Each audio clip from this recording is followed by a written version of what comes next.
Thank you. Good morning, Mr. Chairman, dear colleagues. I'd like to present some data about a new device that hit the market in our country in the last few years. And this device is made by machinery that produces pure oxygen.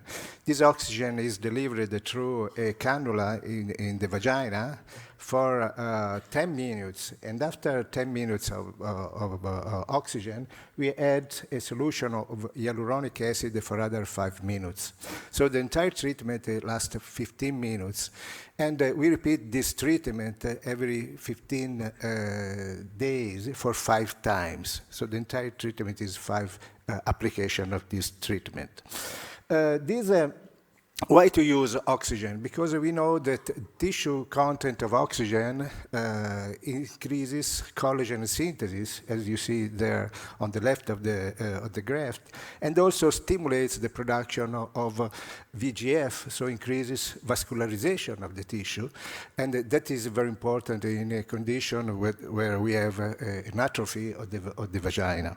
And the addition of hyaluronic acid, you know, hyaluronic acid is a moisturizing agent, but when you use a very low molecular weight of hyaluronic acid can enter into the tissue and stimulate the collagen synthesis by fibroblasts.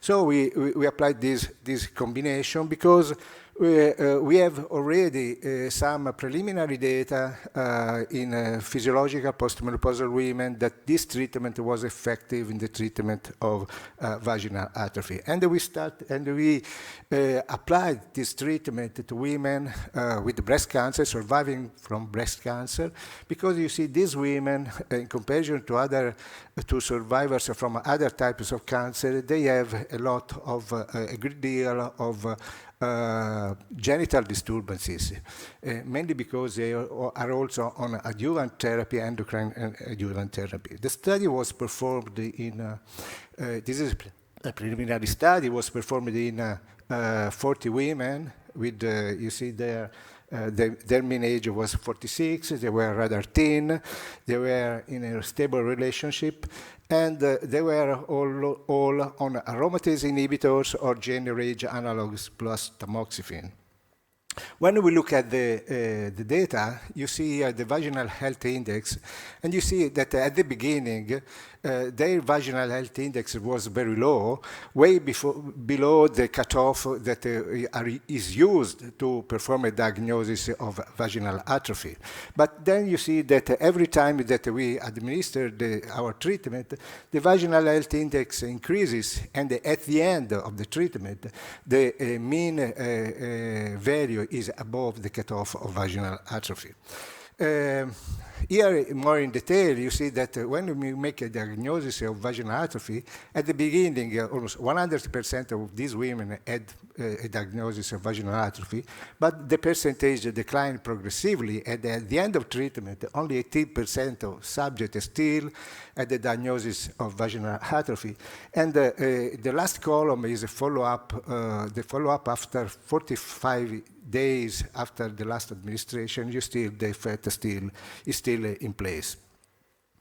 Here you see again the vaginal index at the top, and below you see that contemporaneously we have the reduction in the VAS score for pain at the intercourse, and also for vaginal burning.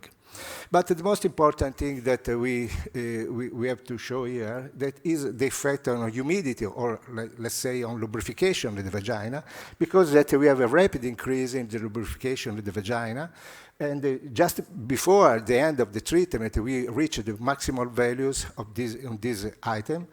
And this is very important because you may see here the data from a cross-sectional study performed in Italy on women from between 40 and 55 years of age. It was performed by the Italian Society of Menopause, where we found that vaginal dryness, lack of humidity in the vagina, profoundly impacted on all the items of sexuality, like, for example, on desire, on arousal, on lubrification, on orgasm, on satisfaction, on this perineum.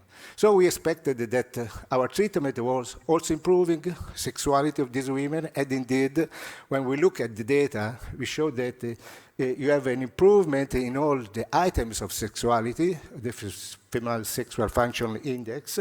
You see, the last column is the follow-up after 45 days of treatment, and you see that all these women had an improvement in sexuality that lasted also for, in the follow-up period.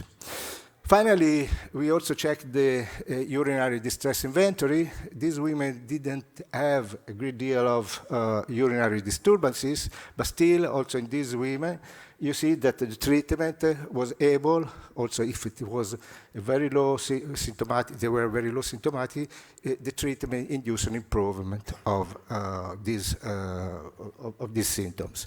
So in conclusion, we may say that this combination of pure oxygen and hyaluronic acid is very easy to use. Just put a cannula into the vagina. Is well tolerated because it gives a sensation of refreshing.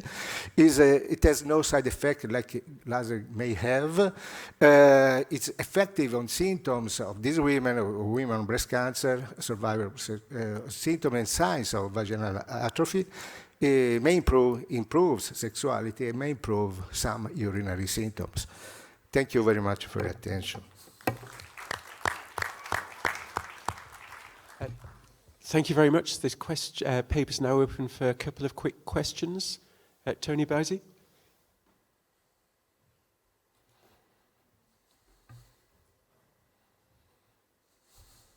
Thank you. Do the women feel a specific sensation during the treatments? I'm asking this to see if it's technically difficult to create a control group, you know, either placebo, or you can even borrow some of the other presenters' patients who were on sham laser versus laser. Yeah. And that would be more convincing if you Yeah, you're right.